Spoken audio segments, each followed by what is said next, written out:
Together, growing in faith, changing communities. Mabuyiso Jesu Kristo. Thandwa zami namhlanje kuleli vangeli kaJohannes chapter 13 kunezinto ezimbalwa engifisa ukukhuluma ngazo.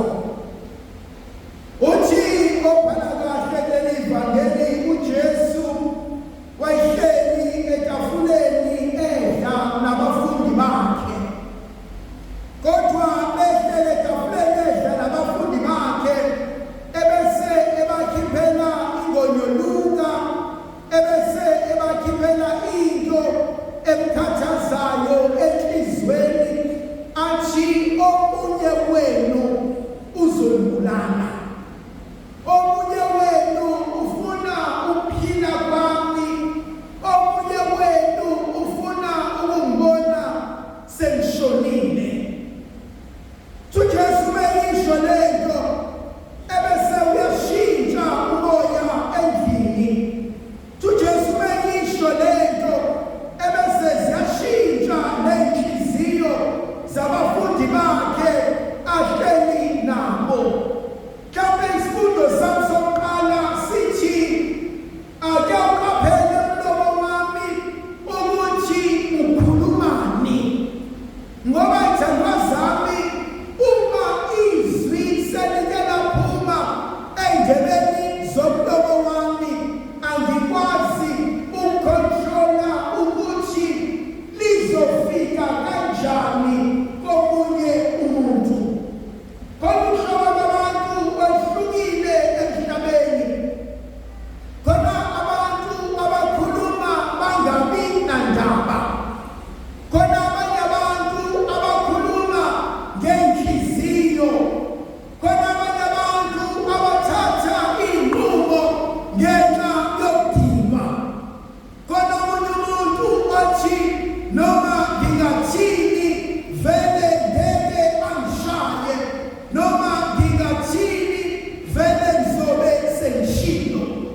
Mhlawumbe masingena kulesi sikhathi sokukhuleka, masingena kulesi sikhathi sokuba sijule, asike sithi Nkosi nakukhuleka.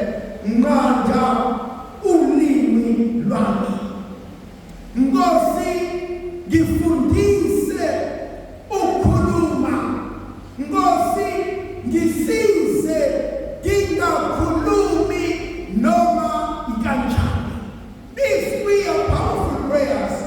Nkosi nqanda ulimi lami. Nkosi ngisize ngifunde ukukhuluma. Nkosi yenze ngingakhulumi noma ikanjani. Thandwa zami uJesu sekhulumile, kodwa abalalele basale balimala. Kunabantu la empilweni abalinyazwe izinto ezashiwo kubona besebancane. Angenza umzekeliso nje. Ayikho into ebuhlungu njengokuba yiwele. Uma uyiwele naleli liwele njalo ukuthi bakhuluma ngani bayahlukanisa. Hayi leli elihle, leli elibi. Hayi leli elisidongo, leli eliphasayo. Hayi leli elisidenge, leli elikhaliphile. Hayi leli elimnyama, leli elikhanyayo. You will soon realize ngendlela abalihlukanisa ngayo indlela abanye phakathi kwenu ababhizi apha inzondo against elinye iwele. And you soon realize lento ishiwo umzali enganakile, lento ishiwo umzali kodwa umntwana ifinyelela kabi. That's point number one. Nkosi nqanda ulimi lami ngisize ngikhulume uma isidingo sikhona engikhulumayo kulethe ukuphila. Thandwa zami uma unguyingane ungakhulanga empilweni nasemshadweni ningakhathwa abantwana. Yabona ingane azibe zikwazi ukukhatha abazali, izingane akube zikwazi ukusebenzisa no against loyana. Izingane zihlakaniphile, makiya mama uzonqaba, makiya baba uzovuma. Ingane ziyazazi izinto nala eyikwazi ukupressa khona ukuze ikwazi ukwenza into. Point number 3, ingane ayizalwa ikwazi ukuthuka inhlamba. Ingane inhlamba ifunda kubantu ehlala nabo.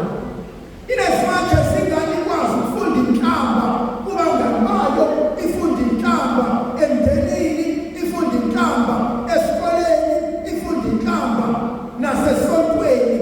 It means kunezinto esilimaza ngazo izingane zethu. When we think they are not listening. Lengiboneki na uyibona endaleni ethi mina mase ngimdala ngiyawubonga umshado. Why can I ubonga umshado na? Bese if umshado is anything to do like how mom and dad treated each other, ngiyabonga, angifuni lento. Omunye umuze ethi mamqeda umetric ngiyahamba la ekhaya. Umuze kungani mntanami ungafuni ukuhlala la ekhaya? Athi because uma nobaba uhleze enciniselela ngomuzi wala ekhaya. And so I go back to the simple word, be careful of what you say. Thandazami, ulimi lufana nomethisi. Umethisi uyakwazi ukushisa ihlathi. Umethisi uyakwazi ukuwisa umuzi.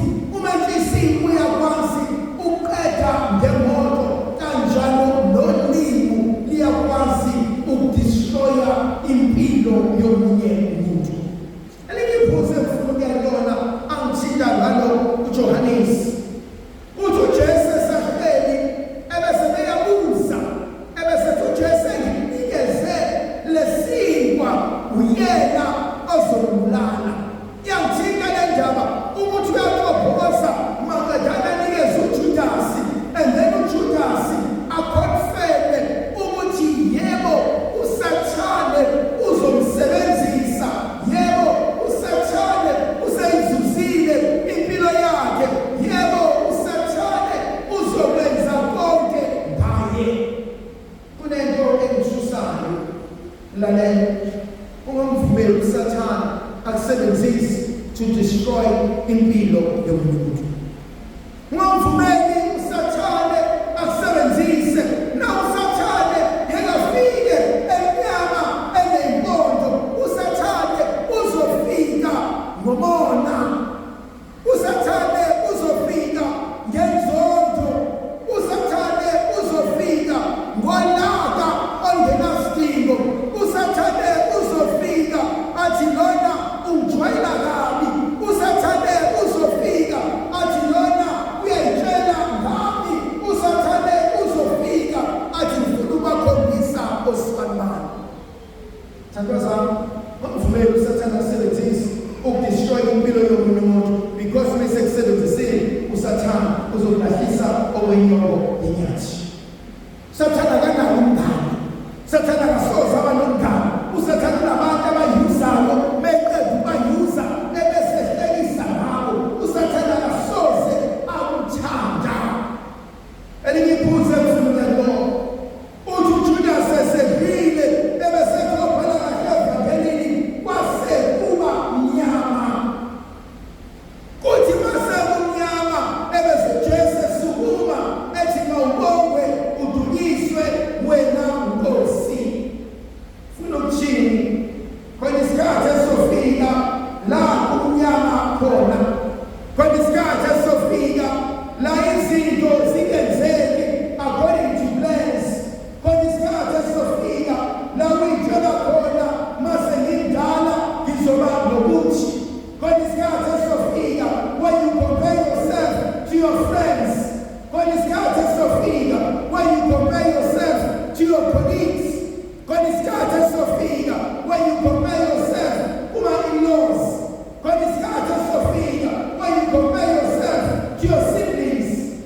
you realize awukho la abakhona, awukho la ofisa ukuba khona, awukho la owitshela ukuthi uzoba khona.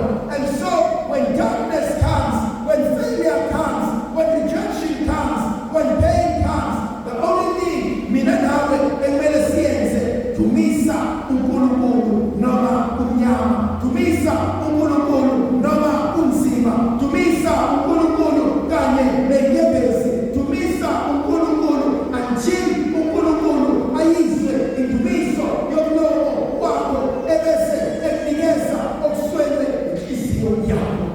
Ndofikazi ezwele nathi sikusise sivikele sikhanyise sifika manje uyise nekhothana nomoya oqinileyo